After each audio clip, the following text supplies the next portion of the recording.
A 10-year-old girl vanished during a short walk with her teenage stepbrother. Hours later, her body was found, moved, staged, with injuries far beyond what panic or impulse could explain. The boy claimed confusion, yet surveillance showed otherwise. What drives a child to calculated, deliberate violence? Under the dim beam of a flashlight, the contours of a small body emerged from the shadows beneath an overgrown thicket. The skin, pale and mottled, showed signs of lividity. Mud clung to her limbs, her fingers rigid, nails fractured as though clawing at unseen resistance. A faint trail of smeared blood marked the uneven earth, interrupted by patches of disturbed foliage. Her clothing was in disarray, shoes missing, the shirt bunched beneath her torso. Beneath the fragile shell of this child's form, evidence of blunt force trauma was immediately apparent. Deep contusions across the head and face, suggestive of multiple, deliberate strikes with a hard object. The scene, though silent, conveyed unmistakable violence. Officers stood at a cautious distance, their radios crackling sporadically, voices hushed beneath the oppressive weight of the discovery. No bystander screams, no sirens in the air, only the soft hum of forensic equipment beginning its work in the night. The victim, later confirmed to be Ka, 10 years old, had been reported missing mere hours earlier. Yet the condition of the body indicated a rapid and brutal escalation of violence.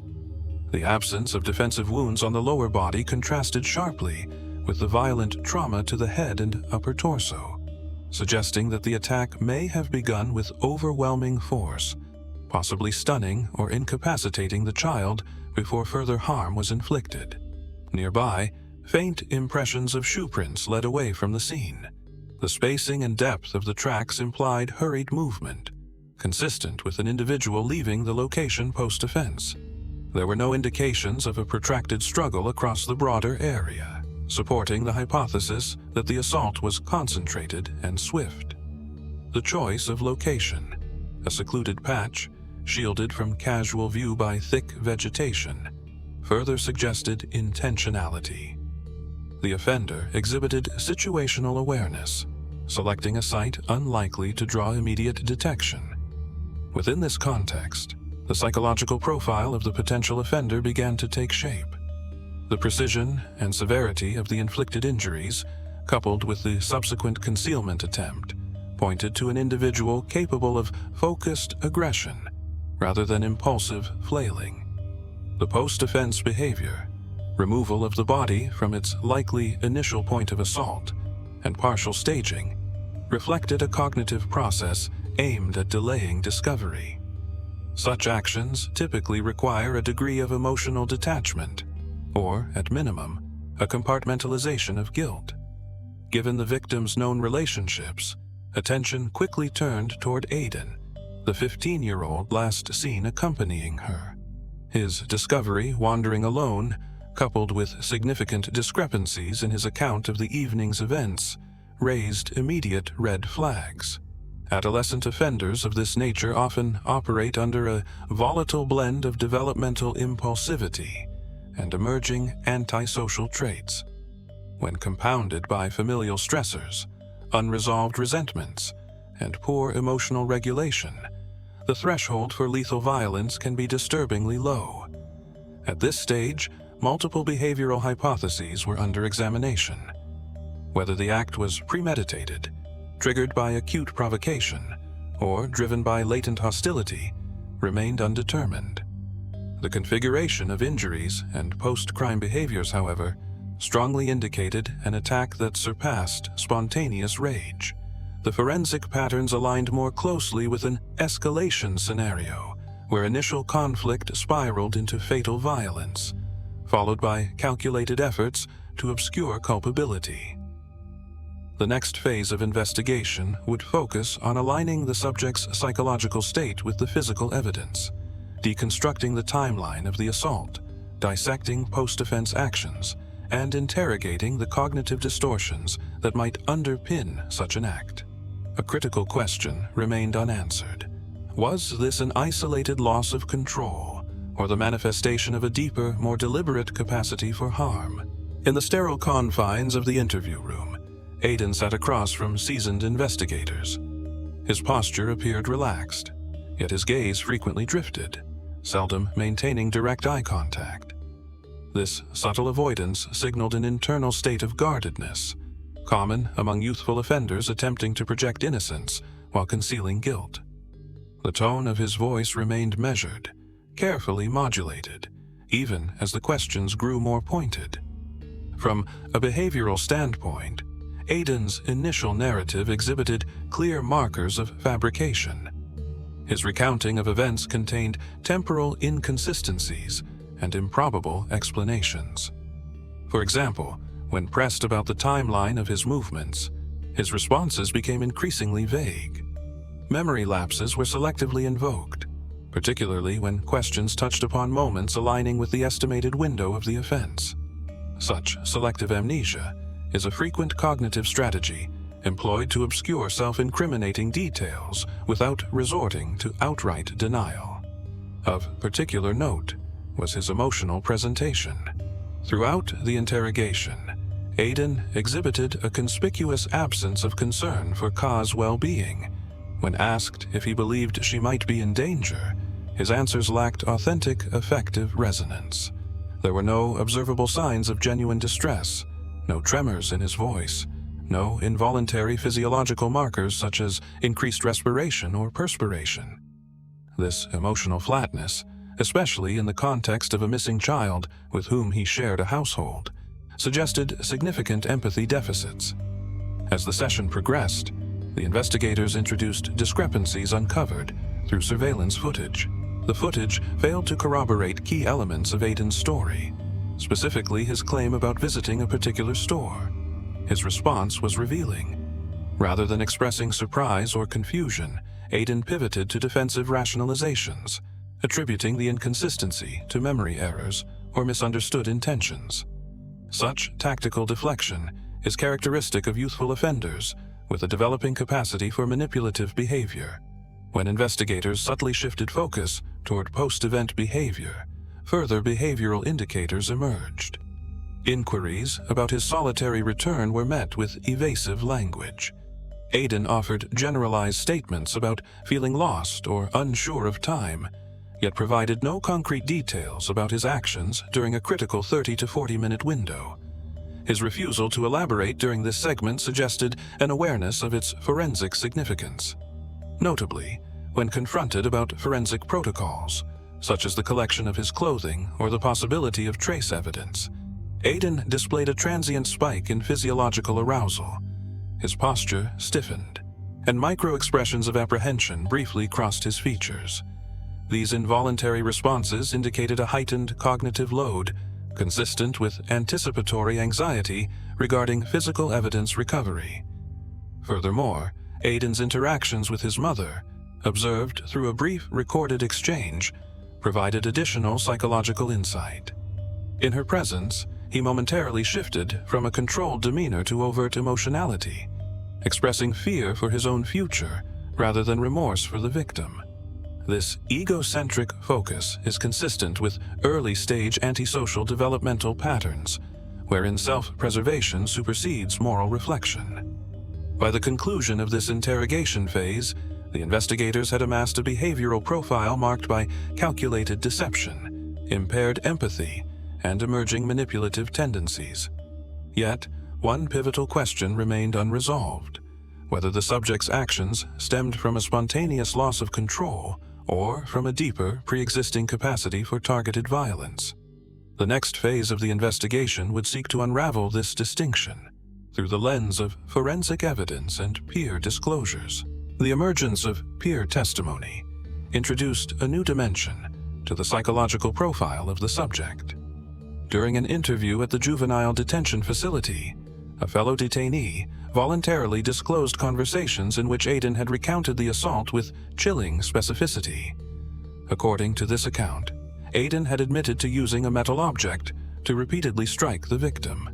He described visible cranial trauma, including exposure of bone and soft tissue, and referenced dragging the body to a more secluded location. Such detailed recollection shared in a peer context, indicates an absence of true dissociation during the offense.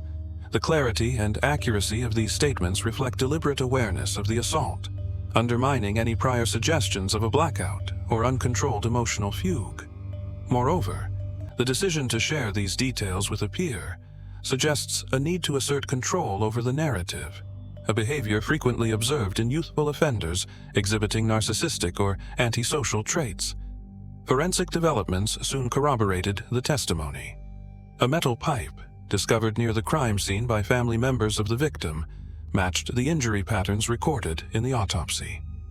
The pipe bore traces of biological material consistent with both the victim and the suspect. The positioning of the weapon, partially concealed within tall grass, reinforced the theory of post-crime scene manipulation. Such concealment reflects cognitive engagement after the offense, an offender aware of forensic risks and attempting to mitigate them. Analysis of the victim's injuries revealed a distinct escalation pattern.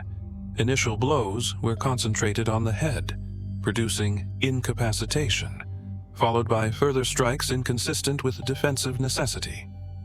The presence of deep contusions, along with extensive blunt force trauma to non-vital areas, suggested a phase of overkill, where aggression extended beyond that required to neutralize the victim. This behavioral shift typically indicates a release of pent-up hostility, often rooted in unresolved interpersonal resentment. Aiden's behavioral history supports this framework. Prior documentation from social services identified chronic anger management issues, oppositional behavior, and volatile peer relationships. Coupled with recent family stressors, including conflicts within the blended household, these factors likely served as latent precursors to violence. In this context, the victim, a younger step-sibling with whom Aiden reportedly experienced friction, may have been perceived as a safe target for displaced aggression. Post-offense conduct further aligned with this assessment. Forensic examination of Aiden's clothing revealed bloodstains inconsistent with his initial claim of minimal contact. Swabs taken from his shoes also confirmed the presence of victim DNA, despite his reported attempt to clean them. These deliberate cleaning efforts underscore the offender's cognitive awareness and capacity for post-crime risk management. Notably, Aiden's effective presentation during follow-up interrogations remained consistent with traits of callous, unemotional disposition. Even when confronted with incontrovertible evidence, his responses prioritized self-preservation over acknowledgement of harm done. This emotional detachment, coupled with the excessive violence exhibited, raises significant concerns regarding the subject's capacity for future behavioral escalation. Yet, a critical variable remained under scrutiny: whether this violent episode represented an isolated convergence of situational stress and developmental immaturity, or whether it reflected a more ingrained, enduring propensity toward severe interpersonal violence. The results of the forthcoming comprehensive psychological assessment would be essential in determining the trajectory of this risk and the potential implications for long-term intervention. The comprehensive psychological assessment provided deeper clarity into the subject's cognitive and emotional functioning at the time of the offense. Aiden exhibited clear indicators of conduct disorder, with callous, unemotional traits that had been present for several years. Testing revealed significant deficits in effective empathy, as well as a diminished capacity for remorse. His thought processes remained organized, and there was no evidence of psychosis or cognitive impairment. The violence he committed was neither the product of mental illness nor impulsive disorganization. It reflected purposeful, emotionally detached aggression. During clinical interviews, Aiden displayed an overt focus on self-interest. His responses consistently minimized the impact of the crime on others and shifted discussion toward his own circumstances.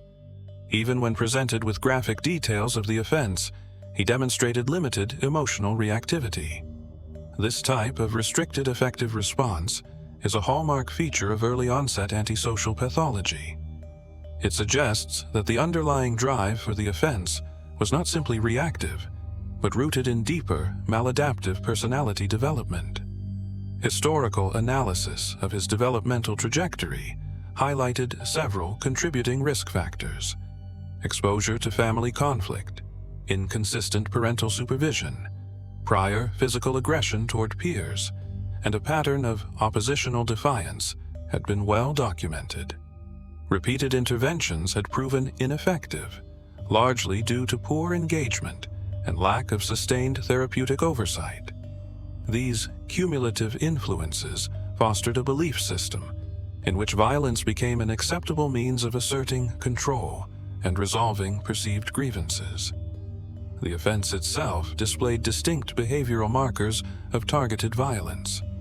The selection of the victim, a younger, vulnerable household member with whom Aiden had a strained relationship, indicates an element of opportunistic targeting. The excessive force employed, combined with the post-crime efforts to conceal evidence, suggests a degree of forethought that extends beyond mere reactive assault. Though the event may not have been premeditated in a strict legal sense, the capacity for calculated harm was clearly present. One critical observation emerged from a review of Aiden's social interactions following the offense. His conversations with peers demonstrated not only a factual recounting of the crime, but also an underlying need to exert narrative control. The casual manner in which he described the assault, including the anatomical details of the injuries, pointed to a disturbing level of desensitization. This behavior aligns with established models of emerging psychopathy in adolescence, where the need for dominance and recognition can manifest through the glorification of violent acts. Importantly, the assessment identified no significant protective factors capable of mitigating future risk.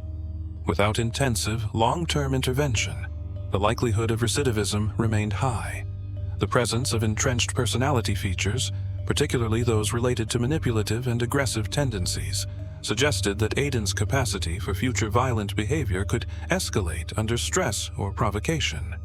As legal proceedings advanced, these psychological insights played a pivotal role in shaping the court's understanding of the offender's intent and culpability. The ultimate sentencing would need to balance the developmental factors inherent in adolescent offenders with the demonstrated potential for severe, premeditated harm. Yet, one final dimension remained to be fully explored: whether systemic failures in early intervention and family dynamics had contributed to this tragic outcome, and whether such cases could be more effectively prevented in the future. The sentencing phase brought a measured conclusion to the legal process. Aiden entered a plea of guilty to first-degree murder, resulting in a custodial sentence reflective of both the severity of the offense and the enduring risk he posed to public safety. While the formal judgment addressed the legal dimensions of culpability, the broader implications of this case extend well beyond the courtroom. From a criminological standpoint, this case illustrates how latent vulnerabilities in adolescent development, if left unaddressed, can evolve into extreme forms of violence. Aiden's trajectory was shaped by multiple risk factors: chronic emotional dysregulation, interpersonal hostility, and a persistent inability to form prosocial attachments. His conduct before, during, and after the offense followed a behavioral pattern consistent with emerging psychopathy, underscored by callous disregard for the victim and calculated post-crime behaviors. Critically, the role of systemic failure cannot be overlooked. Numerous warning signs had been documented across educational, clinical, and social service domains. Opportunities for effective intervention were present, yet fragmented responses and insufficient continuity of care allowed the subject's aggressive tendencies to escalate unchecked. This highlights the need for more integrated, multidisciplinary approaches when managing high-risk youth, particularly those with complex emotional and behavioral profiles. The dynamics within the offender's family environment also warrant reflection. Exposure to unresolved domestic conflict, inconsistent boundaries, and inadequate emotional support likely intensified Aiden's underlying predispositions. In such contexts, negative cognitive schemas, particularly those centered around mistrust, entitlement, and grievance, are reinforced. the absence of protective relationships capable of fostering empathy or promoting adaptive coping further compounds this trajectory. This tragedy underscores the importance of early, sustained intervention when indicators of severe conduct problems emerge. Behavioral symptoms such as chronic aggression, manipulativeness, and emotional blunting should not be minimized as transient developmental phases. Instead, they must be addressed through structured, evidence-based therapeutic frameworks, supported by coordinated oversight across relevant agencies. Moreover, the case serves as a somber reminder of the vulnerabilities inherent within blended family systems. Tensions and rivalries among step-siblings can be exacerbated by inadequate parental mediation and unresolved loyalty conflicts. Vigilance is required to ensure that emerging animosities do not spiral into dangerous territory, particularly when one party exhibits high-risk behavioral traits. In closing, the psychological profile of this offender reflects a deeply concerning constellation of traits that, without substantial intervention, are predictive of continued risk for serious interpersonal violence. While the legal process has rendered its verdict, the broader responsibility lies in improving the identification and management of such high-risk youth. Only through proactive, systemic efforts can similar tragedies be more effectively prevented in the future.